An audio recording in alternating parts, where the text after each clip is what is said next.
We are tonight now in the middle of profitable problems. Learning that problems can, in fact, be profitable. Depends on how we view those problems. It depends on whose problems they are. When a problem arises, do I immediately own that problem, make it my own, and I got to figure this out, man, and I got to make it happen?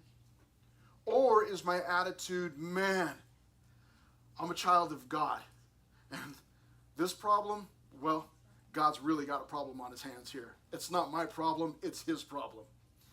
Do you immediately give those over to the Lord, or at some point learn through the process that, oh, you know what, I need to trust the Lord with this. This is not mine. This is his. I belong to him. As I was explaining on Sunday, if you were here as we're going through Judges, that we are no longer our own. We belong to God. So that means when problems arise, we go to him, and we'll find that out tonight too. So we're finding out that problems can be profitable, and that is absolutely true. Probably a lot of the good things that you have learned in your life thus far some of them have probably come through tough times, difficulties, through problems. It was Franklin D. Roosevelt who said, "A smooth sea never made a skilled sailor." A smooth sea never made a skilled sailor. That means that sailors who learned how to sail and became great sailors didn't do so by just cruising through the smooth seas, but they had experienced rough times, difficult times. And that is especially true for the Christian. We learn through the difficult times because what we learn is that God can take care of me, that God can handle these things. So when I experience that tough time, I give it to the Lord, and then I watch him work. But that is a hard thing to learn. That skill of letting go. Let it go, let it go. Right? That's a hard thing. Great movie, great song, but learning how to do that is difficult.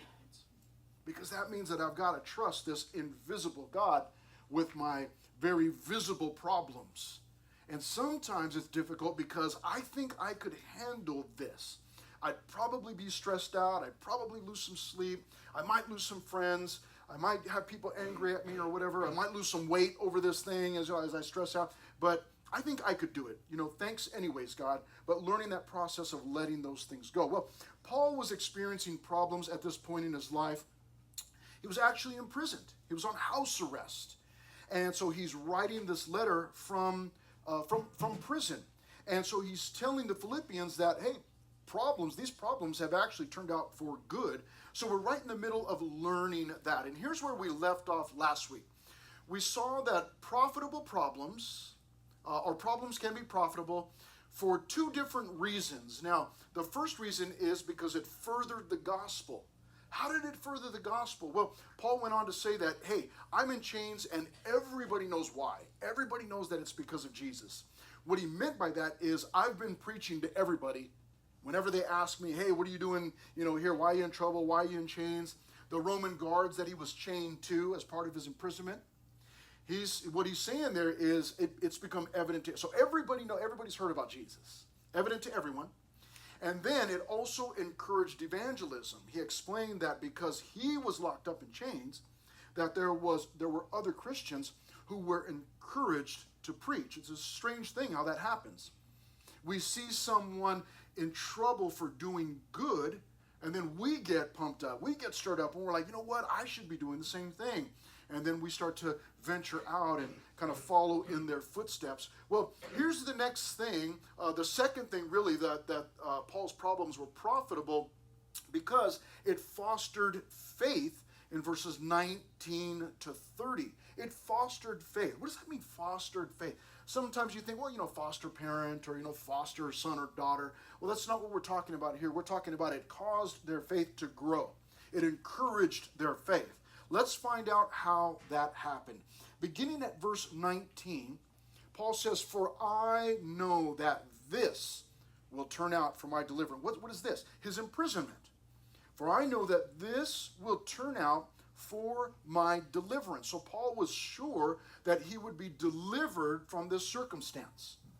Now that might be, as he will explain, that it might be by him being let go, or it might be by him being killed, martyred, and going to heaven. So he'll explain that here.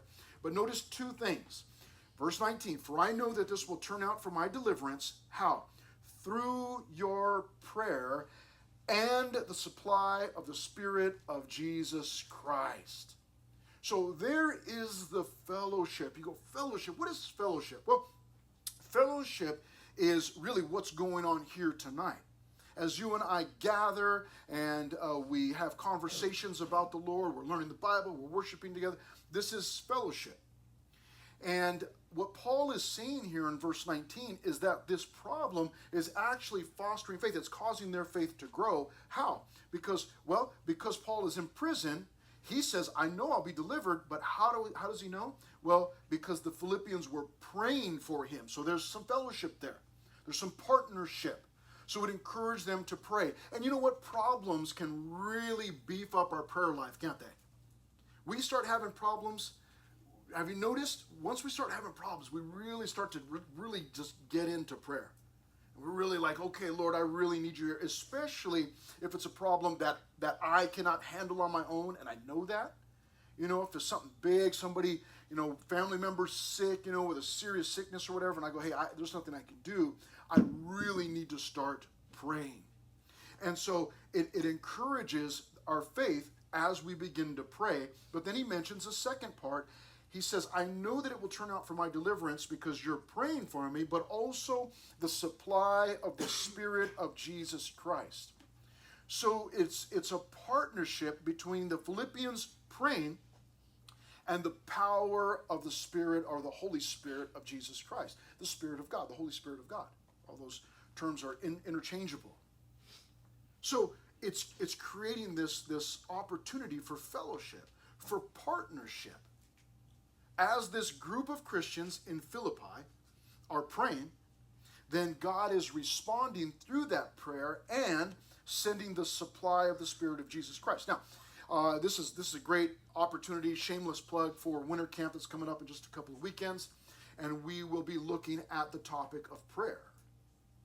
And some of you have sat in before on some of my past studies, and you already know this, but prayer, what exactly is prayer? Well, prayer is me communicating with God, yes, in its most basic form, it's me communicating or praying or talking to God.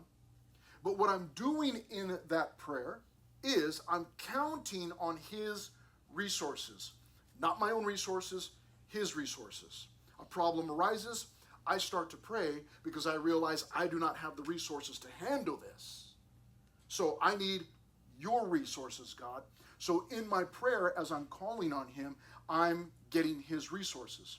So notice this in verse 19. He says, if this is going to turn out for my deliverance through your prayer. Now, was it just the fact that they were praying, that there was something special about their prayers? No, you and I must never make the mistake of thinking that it's just my prayers, they're so special. I will often tease, and when somebody's having a problem or they've been sick or whatever, and I say, you know what, I'm going to pray for you, or I actually pray for them right there or whatever. Later on, I say, hey, how's it going? Get the update. Oh, you know what, I'm feeling so much better. And I will joke around and say, it was because I prayed for you, huh? It was because I prayed. Well, we can't ever think that. That's me joking around. The power in prayer is not who's doing the praying, but who's hearing the praying. It's not the fact that I am voicing my request to the Lord. It's the fact that it's the Lord receiving my request, and He's the one that's going to be answering. He's the one that has the power. We need His resources. So note in verse 19, through your prayer, not just their prayer, but because of God hearing and answering their prayer, but also the supply or the resources of the Spirit of Jesus Christ. So there's that fellowship encouraged, that partnership. They were grouping together this prayer and the power of the Spirit of Jesus Christ. So there's all these resources of God. And what are they all focused on? On Paul's deliverance from that prison. So this is great fellowship. It's fostering faith. So He goes on in verse 20 to say, according to my earnest expectation and hope, that in nothing I shall be ashamed, but with all boldness as always, so now also Christ will be magnified in my body, whether by life or by death. Now, before I go any further and forget, here's what I put. I put a subpoint under that fostered faith, because all of these verses here that we're reading tonight have to do with that fellowship. You'll see that theme throughout these verses. It's the fellowship continues. So what do we see here in verse 20? Paul says, according to my earnest expectation. Now, the word earnest there can be translated or defined as intense anticipation. Intense anticipation. One definition actually had anxiety or like anxiousness. But that's not Paul. Paul is experiencing this intense anticipation. In other words, he knows beyond the shadow of a doubt that he's going to get out of this prison. Now, it'll be a little bit funny here in just a moment as we continue reading. When we hear, well, he's going to get out of prison, we immediately think, oh, that means he's going to be freed from prison and he'll go free. Well, we'll talk about that some more. But let's go read on and see what he's saying here. According to my earnest expectation and hope. Now, the word hope there, hope is different in the Bible than it is for you and I. This is not just a crossing of the fingers and, man, I really hope that that LAFC wins, the championship, but they're such a terrible team, that LA Galaxy got it. Sorry, I was going off on a soapbox. But it's not that type of hope, like, oh, I hope my team wins. We all experience that kind of a hope. I experience that kind of hope, when I'm watching my favorite soccer team play or whatever. Man, I hope they win, That's not what he's talking about. When in the Bible, when we talk about hope, it is a sure thing. It's a definite. So when Paul here says, according to my earnest expectation, my intense anticipation and hope, that in nothing I shall be ashamed, but with all boldness as always, so now also Christ will be magnified in my body, whether by life or by death. Now I'll just jump to the end there where it says whether by life or by death, and then we'll go back and look at those other lines there. But Paul was saying, you know what? I know beyond the shadow of a doubt that I'm going to get out of this prison. And it might be because they free me, or it might be because they kill me. And we go, wait, because that's not freedom. We don't see that as freedom. We go, wait, that's not being free. But Paul will go on to explain why he believes that even if he's killed at this time in his life, that he would be free. He'll go on to explain that to us. But let's look at this. He says, you know what? I know that I am not going to be ashamed. You guys are praying for me. The Spirit is supplying me with power. I'm not going to be ashamed. But with all boldness, like a Shadrach, Meshach, and Abednego, like a Daniel from the Old Testament. You know what, King? You can throw us in that fiery, the fire, but you know what? God's going to save us. And even if he doesn't save us from the flames, we're still not going to bow down to you. Filled with boldness. Why was that? Because they trusted God. They knew that God was going to come to their rescue. He says, but with all boldness, as always. So now also, he's saying, listen, I've been living with boldness in Jesus, so that's going to continue even now while I'm in prison. So now also Christ will be magnified in my body. Paul says, you know what, I just want to be a magnifier. Everybody knows what a magnifying glass is, right? A lot of the guys probably used them when you were little. Used to burn ants, out on the sidewalk, with a magnifier, so evil, so sad.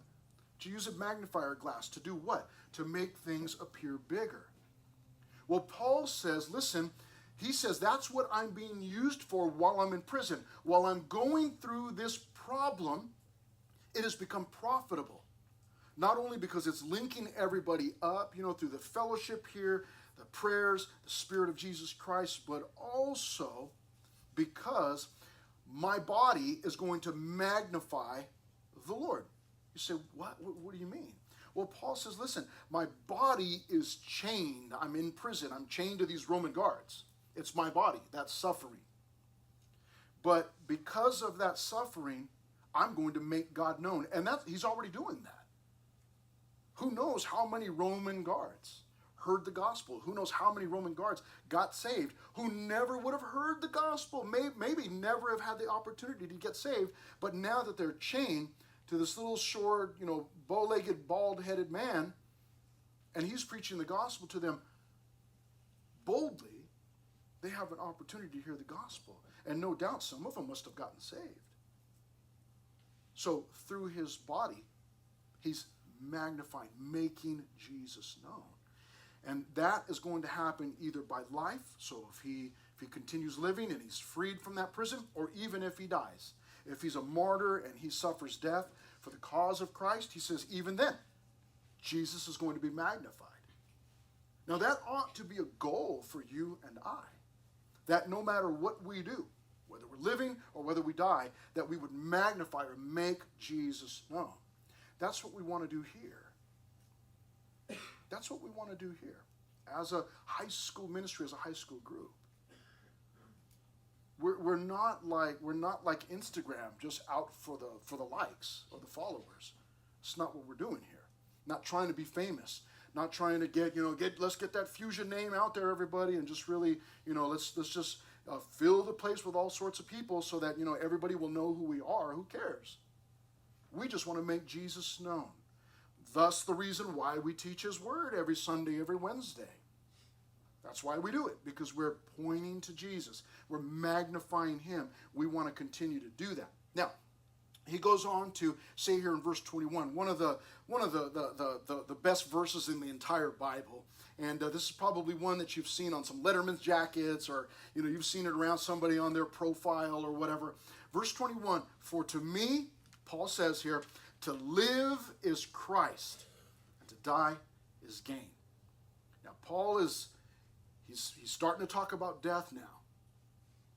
But he points out in verse 21 in the first part, if I'm going to live, to live as Christ, what he means by that is, if I go on living, my life's going to be all about Jesus. There is nothing else. It's going to be all about Jesus.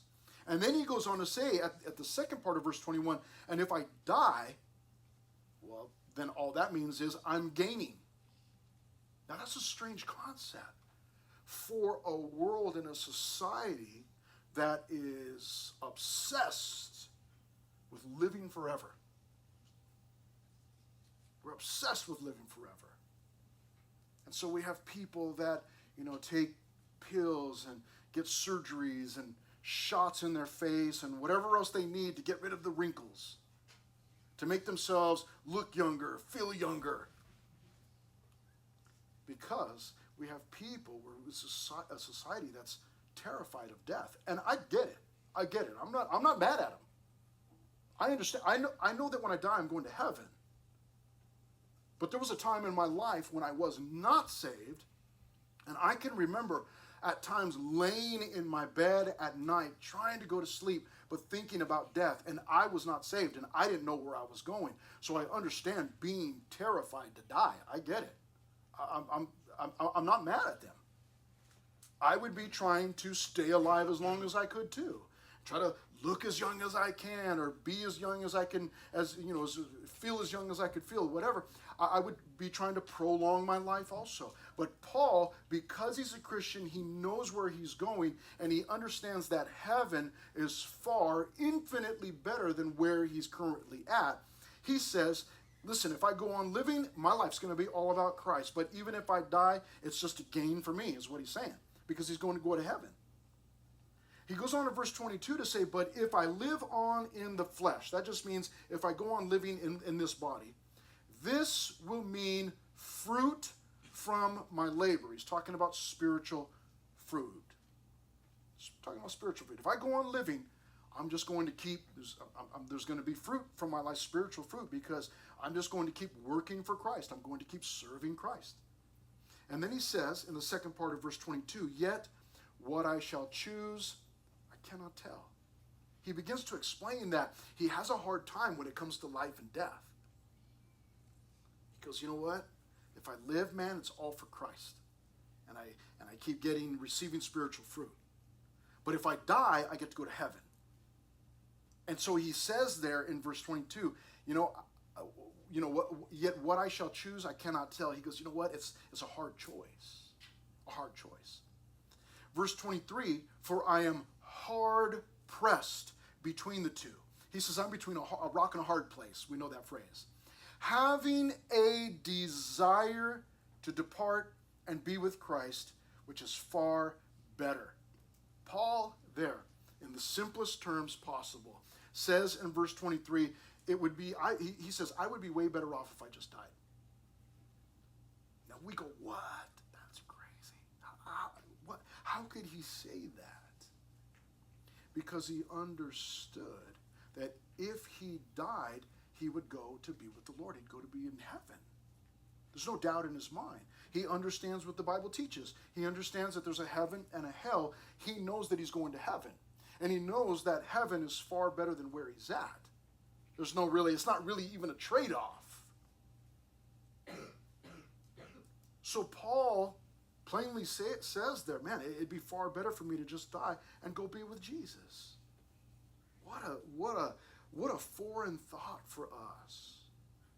Because again, our society in general is terrified of death, and I get it. But even oftentimes you and I as Christians, we're scared to die sometimes. I talk to Christians and we go, sometimes it's like, you know what, yeah, I'm kind of scared to die, and I get it.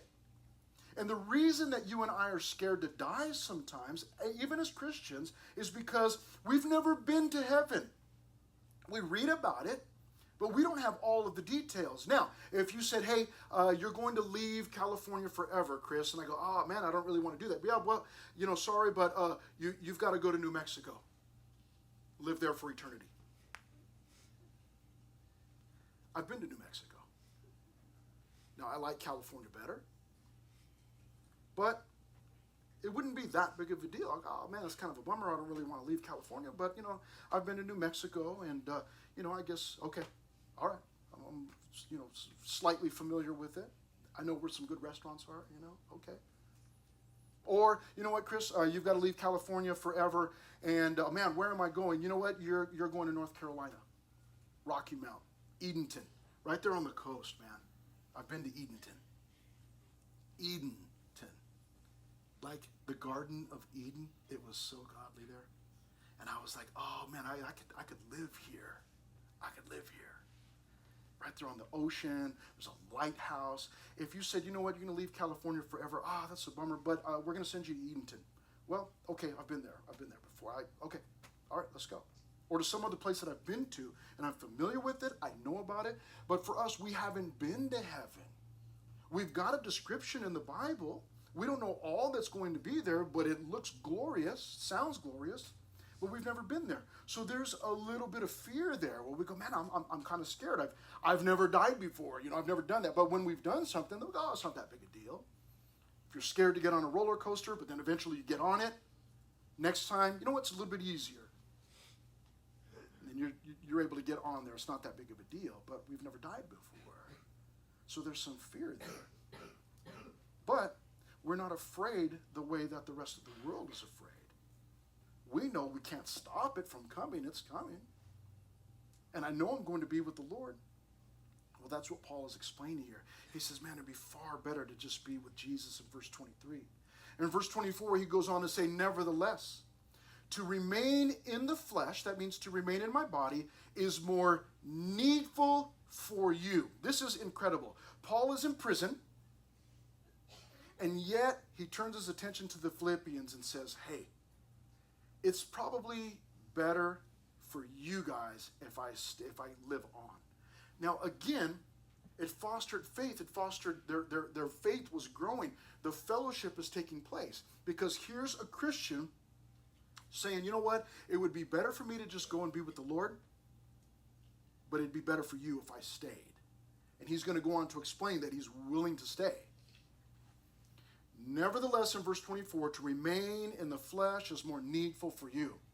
That is an incredible thought. I'm in prison, but let me think about you guys. I remember several years ago, my mom is now in heaven. She went home several years ago.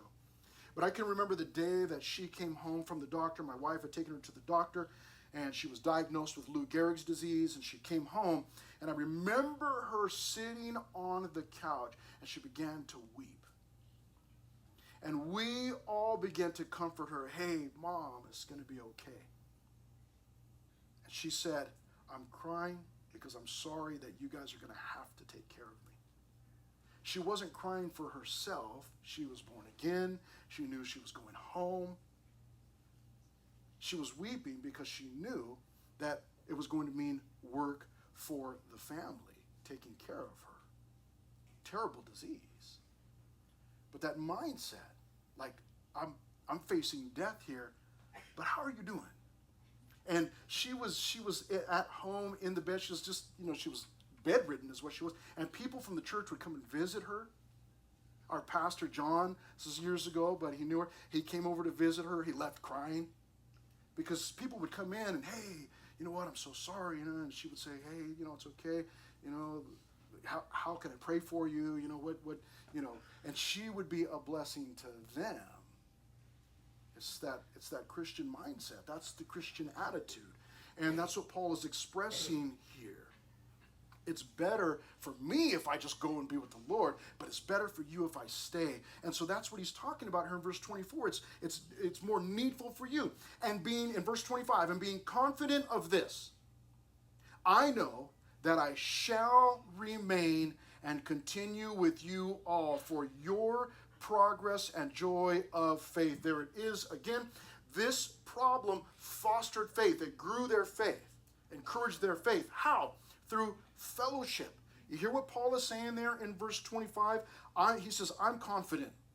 You guys need me, so I'm confident. I know that I'm going to live, and I'm going to continue with you all for what? For your progress and joy of faith.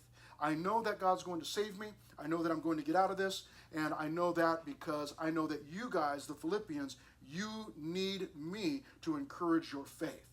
So as Paul is writing, it seems that his mind is changing, or he's getting understanding from the Lord and going, you know what? I don't know if I'm going to live or if I'm going to die. But then a couple of verses later, you know what? No, I know that I'm going to live because that would be better for you guys. And so he's willing to forego going and being with Jesus in order to stay longer so that he can encourage the Christians. That's wild. Because everywhere that Paul went, there was a riot. Everywhere that Paul went, there was a riot. And sometimes they would beat him up. Sometimes they would whip him. Sometimes they would stone him. They would chase him out of town. They would arrest him everywhere that he went. And he goes, you know what? No, I know all that's happening, but it's better if I just stay here and bless you guys. What an attitude. Now, he's not Jesus. We understand that. But he is giving us a great example of what a Christ-like attitude is, and one that we ought to follow. Yes, we ought to follow the example of Jesus, but also we have this other example in Paul that we can follow also. You know what? In the midst of my problems, I need to be thinking about other people. You may remember that from Sunday if you were here. We're in Judges. Remember, I told you that they were being rebuked. Right at the beginning of the chapter, they're being rebuked, corrected by the Lord. And then what do? They weep, and then they begin to worship, and then they begin to serve the Lord. So their eyes went from themselves, the weeping, we feel so bad, we're doing things wrong, we're messing up. But then it turned to the Lord, worship, and then it turned to service. That is the best remedy for lifting you up out of that selfish inward viewpoint or attitude. That is the best remedy for lifting you out of depression. Get your eyes on someone else, right? Joy, J-O-Y. Everybody knows it. Jesus, then others, then yourself. Joy. That's how it works. And Paul is saying, you know what? I know I'm going to live. You guys are praying for me. The Spirit's supplying power. I know that I'm going to live, and I'm going to come back, and I'm going to bless you guys. And finally, in verse 26, and this is as far as you and I will get tonight, that your rejoicing may be more abundant in Jesus Christ by my coming to you again. I know that when I come again, it's really going to stir you guys up. Your rejoicing is going to be abundant. It's going to be overflowing. I'm not going to be able to handle it. There's going to be so much rejoicing. You know, when somebody's been in trouble or they've been in danger, and you're not sure they're surviving or what's going on, and then you see them again, you're able to embrace them. You know, what does it do? It causes your heart so much joy. Several years ago, I was in the Philippines on a mission trip, and we were coming up on the end of the trip, and we got into one of the jeepneys. They're the vehicles that we travel around there. And I was sitting next to one of the locals there from the Bible college, one of the students, and I had my arm outside of the jeepney outside. They have like these cutouts. There's no glass, so you stick your hand out, and I just kind of hanging out, and I had my arm around the guy next to me, and just hanging out. We're talking, driving down the road, and boom, we heard this explosion, and the next thing you know, I'm on my back. The whole truck tipped over onto the side. And we're sliding, and I can't tell where we're sliding to. I was sliding on the road, off the road, and my arm, because it was hanging out outside, and it happened so fast, I didn't get a chance to pull it in, and it got stuck in between the vehicle and the ground. And so my arm got yanked back this way. And I remember as we're sliding across, you know, it's like it's going so fast, but then also you have time to think. And I remember thinking, my arm's about to rip off because it was pulling so hard on my arm. And then all of a sudden we slammed into something, and my arm came, out from underneath the vehicle, and everybody in the back flew forward and, all landed on one of the locals, and people get up, and people were bloody and whatever else. And I was looking at my arm. I'm in the back of the vehicle, like standing up, and I'm like, man, I cannot. And I'm looking, like checking, like, are they still the same length? Because my arm, it felt like it just got stretched, like Gumby. You know who Gumby is? Okay. Whew. It was incredible. But when I got back to the airport, and I could not believe I didn't rip my arm off. I have a little tiny scar right here. Just a little. I got out and I was looking, it was like a little tiny cut.